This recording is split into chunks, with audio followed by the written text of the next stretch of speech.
Welcome to Sri Lalitha YouTube channel. ఈ రోజు recipe వచ్చేసి బీన్స్ అండి, సోయా బీన్స్. నేను ఆల్రెడీ సన్నగా కట్ చేసేసి ఉడకబెట్టానండి. ఎండుమిర్చి ఒకటి, కొంచెం తెల్ల నువ్వులు, కరివేపాకు ఇవి మిక్సీ పెడదామని జార్లో వేసానండి. పవర్ కట్ ఇవి రోట్లో వేసి మెత్తగా దంచుకున్నాం. లాస్ట్కి 3 వెల్లిపాయలు కూడా వేసి దంచి ఇంకా పోప్కి అన్నీ ప్రిపేర్ చేసి పక్కన పెట్టుకుందాం.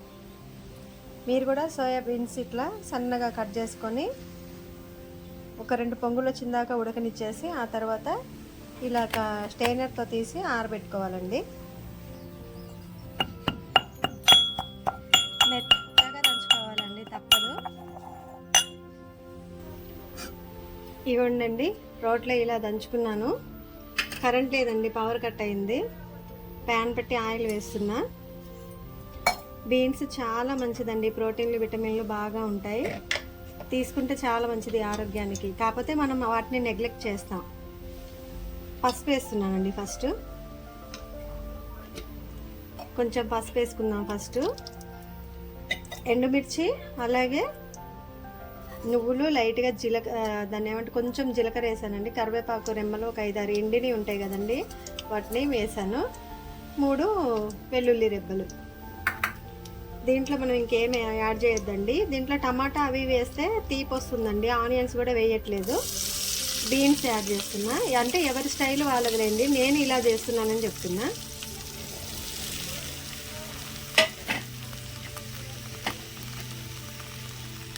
చాలా అంటే చాలా బలం అండి ఇది. సిమ్లోనే పెట్టి ఉడికిద్దాం, ఓకేనా? ఒకసారి కలిదిప్పుకుందాం. ఫస్ట్ కలిదిప్పుకుందామండి.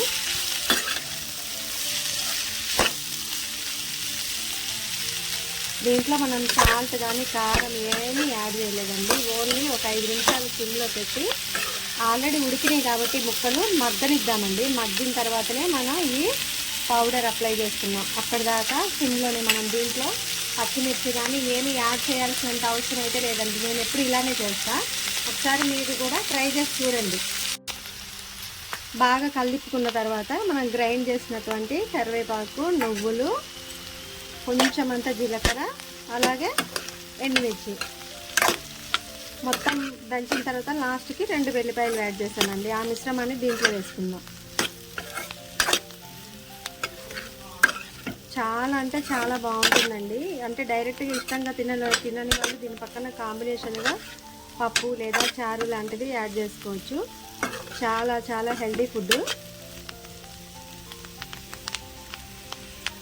సిమ్లోనే పెట్టి ఒక 3 నిమిషాలు ఉంచిన తర్వాత మళ్ళీ కలుపుకుందామండి. టైం పడుతుంది కొంచెం. కొంచెం సాల్ట్ యాడ్ చేసుకున్నాం. కొంచెం కాదండి, రుచికి సరిపడా సాల్ట్.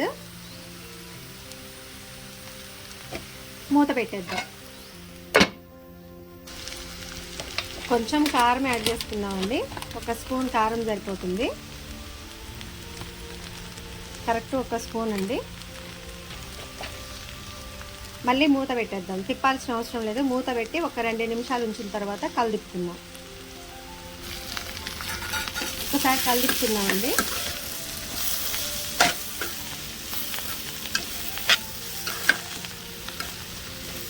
నువ్వులు చాలా టేస్ట్ అండి, ఇమ్యూనిటీకి మంచిదండి. కోవిడ్ టైంలో ఎక్కువ నువ్వులు బాగా తీసుకోండి అని చెప్పారు.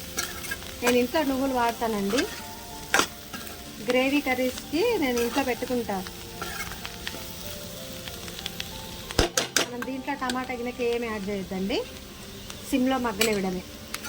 ఎల్లిపాయ కూడా వేసాం కదా, ఈ ఇంగ్రీడియంట్స్లో మనం ఎల్లిపాయ కూడా వేసాం. నువ్వులు, ఎండుమిర్చి, లైట్గా జీలకర్ర, కొంచెం కరివేపాకు మొత్తం గ్రైండ్ చేసిన తర్వాత లాస్ట్కి ఎల్లిపాయ కూడా వేసుకుందాం. ఒక 2 నిమిషాలు మళ్ళీ సిమ్లోనే ఉంచుదాం. Tasty soya beans curry ready అండి. బీన్స్ ఇలా వండుకోవాలి. మనం పిల్లలకి ఏం చెప్పాలంటే చిక్కుడుగాయలు, గింజలు లేని చిక్కుడుగాయల కూర అని చెప్పుకోవాలండి. అలా అని పెట్టేసేయాలి. చాలా చాలా హెల్తీ ఫుడ్ అండి. మీరు ఒకసారి ఇలా ట్రై చేసి చూడండి. దీంట్లో పచ్చిమిర్చి వేసుకోవచ్చు తాలింపులో, కాకపోతే వేయలేదు నేను.